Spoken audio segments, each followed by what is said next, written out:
Bonjour et bienvenue au podcast Les Éconos. Aujourd'hui, on parle d'un sujet qui nous touche tous, la taxe de vente. En entrepreneuriat, est-ce que je la collecte? Est-ce que je la paye? C'est toutes des questions qu'on va répondre tout de suite. Donc, sans plus tarder, on passe ça.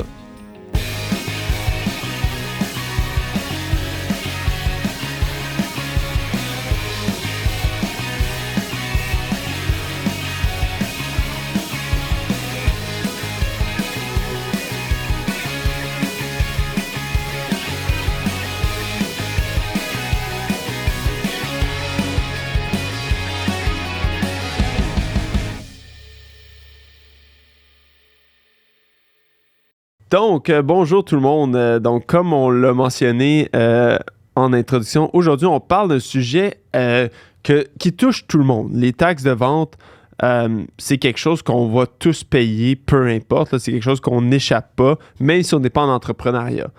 Il n'y a pas grand-chose qu'on a à faire quand on n'est pas en entrepreneuriat. Par contre, une fois qu'on se lance en affaires, c'est souvent une des questions qui m'est le plus posée, c'est comment ça fonctionne? Est-ce qu'il faut que je charge les taxes?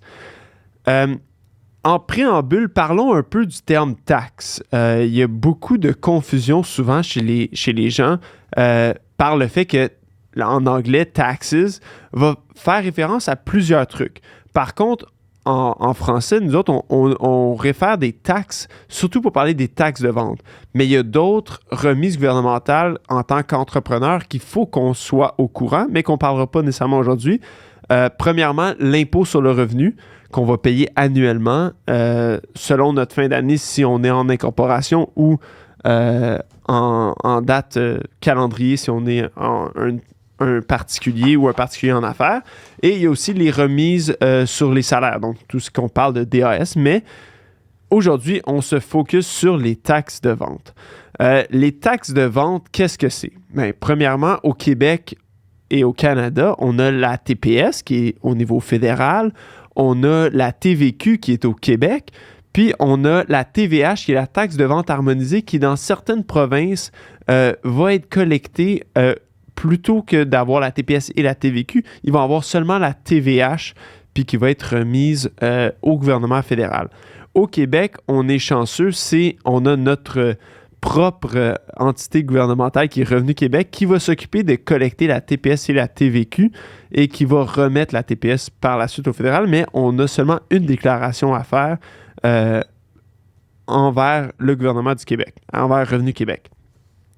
La TPS, qu'est-ce que c'est? C'est un 5% qui est ajouté sur tout ce qui est services ou biens qui ont été achetés. Par exemple, si vous offrez des services de comptabilité, bien, sur vos honoraires, vous allez rajouter la TPS et la TVQ. Donc 5% pour la TPS et la TVQ est à 9,975%.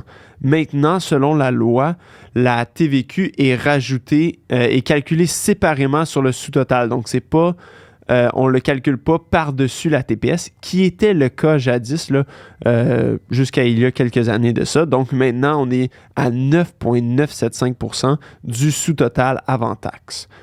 Par contre, il y a des exceptions sur certains trucs qui n'auront pas de taxes. Par exemple, si c'est du logement à long terme, par exemple, si vous avez un appartement, vous allez voir que sur votre bail ou sur le paiement de votre loyer, il n'y a pas de TPS-TVQ. Si vous êtes vous avez un bail commercial, par exemple, là, il va y avoir de la TPS-TVQ. La nourriture, ça, c'est un qui est qui peut être très tricky parce qu'il y a certains aliments de base ou des aliments qui sont en gros qui n'auront pas de taxes. Par contre, si vous avez des mets qui sont préparés ou prêts à manger ou des collations qui sont prêts à manger, là, il peut en avoir. Comme sur les bonbons, il y en a. Mais sur la farine, il n'y en a pas. Donc ça, c'est un peu du cas par cas. Il faut vraiment être... faut vraiment le savoir, là, mais c'est quelque chose que vous pouvez voir assez fréquemment là, quand vous allez faire l'épicerie, de voir sur votre facture, qu'est-ce que la taxe qui est chargée dessus. Les prescriptions aussi, c'est un autre truc qui n'a pas de taxe. Il va y avoir aussi d'autres services comme des intérêts, des frais bancaires, il va y avoir aussi les assurances, qui est une taxe particulière. On en reparlera un peu plus tard. Puis, il y a des trucs qui sont taxes incluses, comme l'essence. Si vous allez à la SAQ, les prix sont taxes incluses. Donc, quelques petites particularités que vous allez pouvoir voir quand que vous magasinez dans la vie de tous les jours. Donc, ça, c'est un peu la taxe de vente qu'un individu va vraiment... quand un individu va être... comment dire? Ce qui va toucher le particulier. Lorsqu'on parle de particulier en affaires ou d'incorporation, là, on va commencer à toucher à une autre portion qui est le fait qu'on doit charger la TPS-TVQ. À ce moment-là, c'est quand qu'on charge la TPS-TVQ. Il y a le mythe du 30 000 qui n'est pas nécessairement un mythe, mais qui est peut-être une réalité qui est mal comprise. Souvent, on me dit « Ah, si je fais en bas de 30 000 par année, pas besoin de charger de taxes. » Ou même encore, j'entends parfois, je paye pas d'impôts en bas de 30 000. Ou j'ai pas besoin de m'enregistrer en bas de 30 000. Non, c'est pas particulièrement vrai. Il y a des distinctions qui sont quand même assez importantes à faire. Le 30 000 dont on fait mention, oui, c'est vrai. Par contre, c'est pas dans une année, c'est dans 12 mois consécutifs. Donc, par exemple, vous commencez en affaires au mois de juin, puis vous faites 15 000 entre le mois de juin puis le mois de décembre, puis vous faites un autre 15 000 entre le mois de janvier puis le mois de juin par après, bien, c'est pas que ça ne reset pas au 31 décembre. Il faut vraiment prendre les 12 mois consécutifs avant de dire à 30 000, je dois m'inscrire à la TPS-TVQ. Est-ce que je charge la TPS-TVQ si je ne suis pas inscrit? Non. Il ne faut pas charger la TPS-TVQ si on n'est pas inscrit. On doit s'inscrire lorsqu'on a 30 000 puis avoir nos numéros de taxes de TPS-TVQ sur notre facture quand on le fait.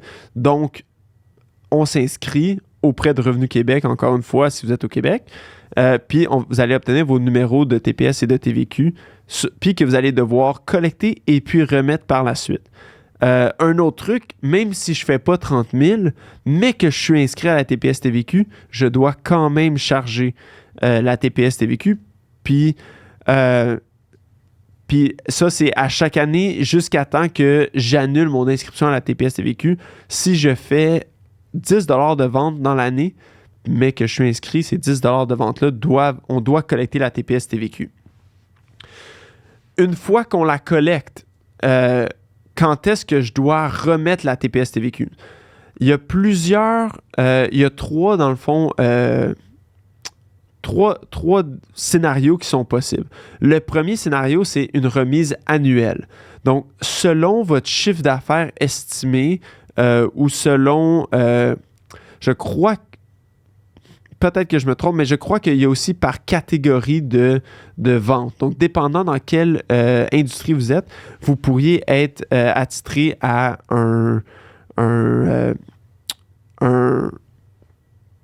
une période de remise différente. Donc, la première étant annuelle. Donc, à la fin de l'année, on a 3 mois pour produire notre déclaration de TPS-TVQ. Après ça, il y a le trimestriel, donc aux 3 mois. Puis après ça, on a 30 jours après la fin de chaque trimestre pour remettre la TPS-TVQ. Il y a aussi mensuel.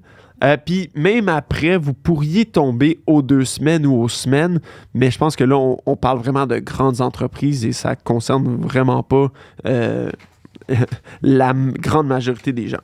Donc, souvent, le plus commun qu'on va voir, ça va être annuel, mensuel ou trimestriel.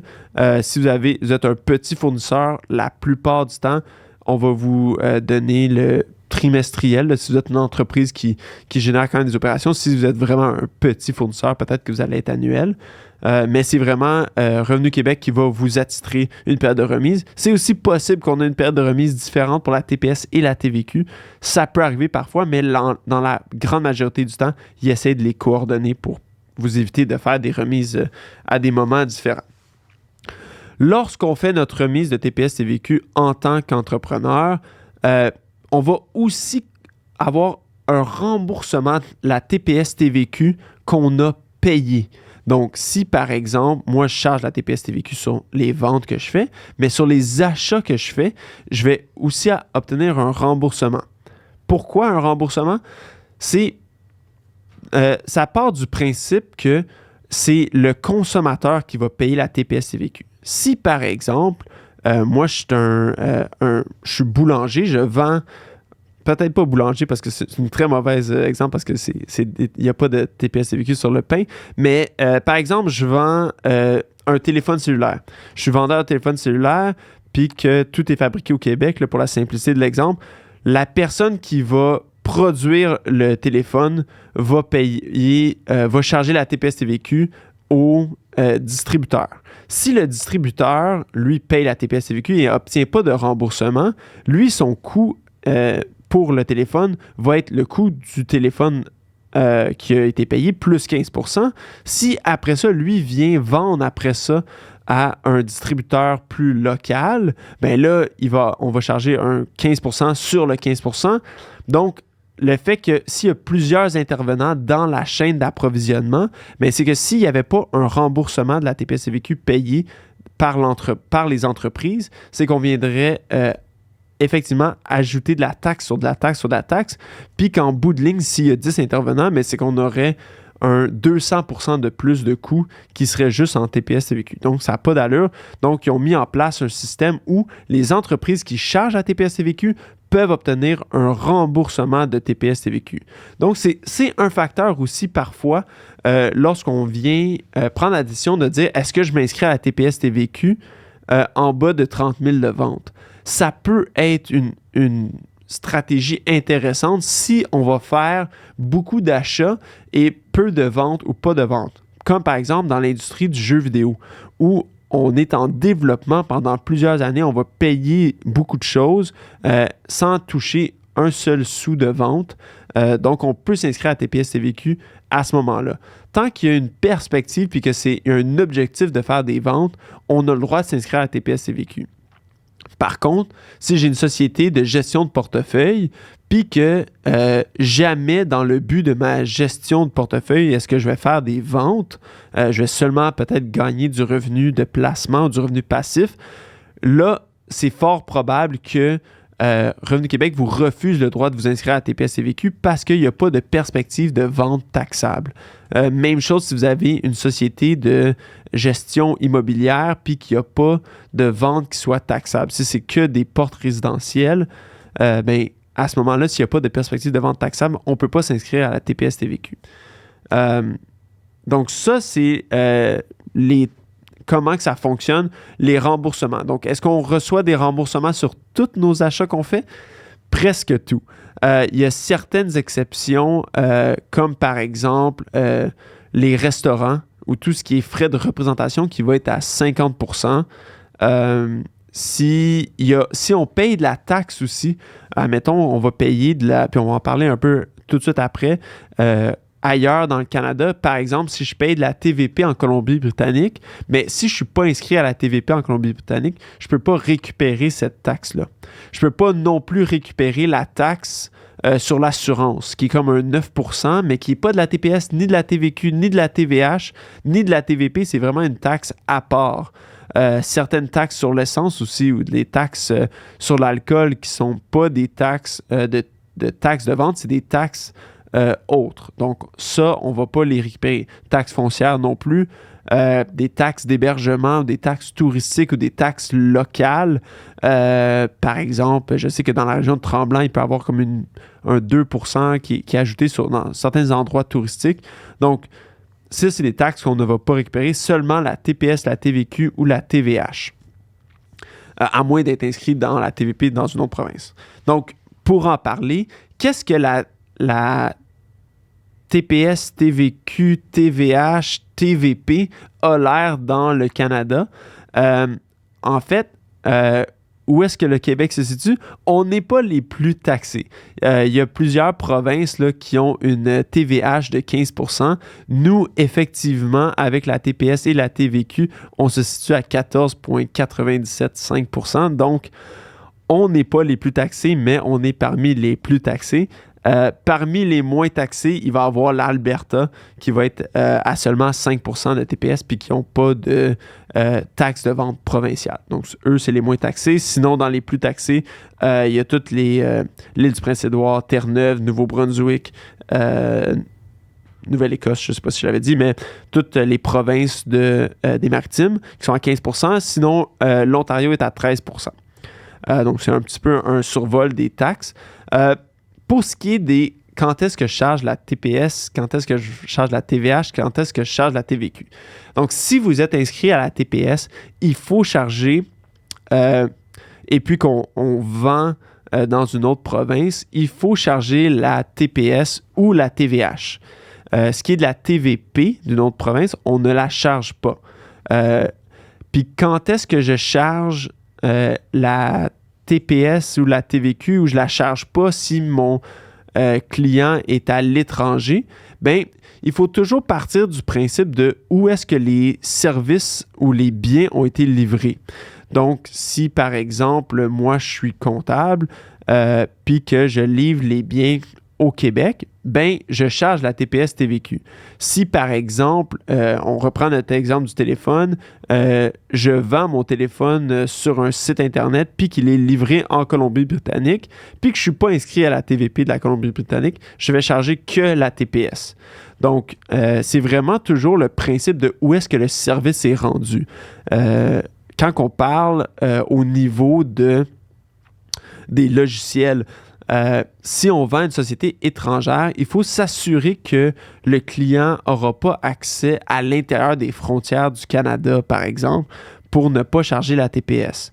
Donc, c'est toujours des distinctions qui sont assez complexes puis qu'il faut regarder dans le cas par cas pour tout ce qui est le monde informatique et de vendre à l'étranger, où il y a beaucoup de services qui sont faits à distance, qu'il n'y a jamais un contact physique.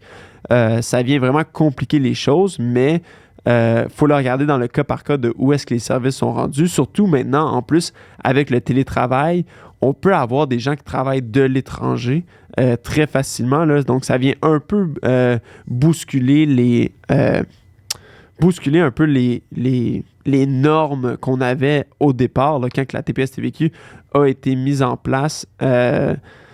Donc, mais il y a tout le temps, on y va de principe, puis il y a des règles établies là, pour chaque situation. Donc, n'hésitez pas, si vous avez des questions, vous pouvez toujours venir sur notre site web, peut-être regarder dans notre blog qui a un peu plus de détails, ou sinon, vous pouvez nous contacter, info@commercialterrien-cpa.com, ou par téléphone, vous pouvez toujours nous appeler.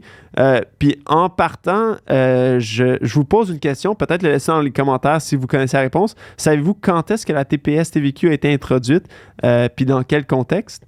Donc, si vous connaissez la réponse ou vous voulez ajouter votre commentaire sur les taxes de vente, n'hésitez pas à les laisser dans l'endroit de commentaires, soit sur notre blog ou sur la vidéo si vous êtes sur YouTube. Donc, sur ce, merci beaucoup. Passez une belle journée.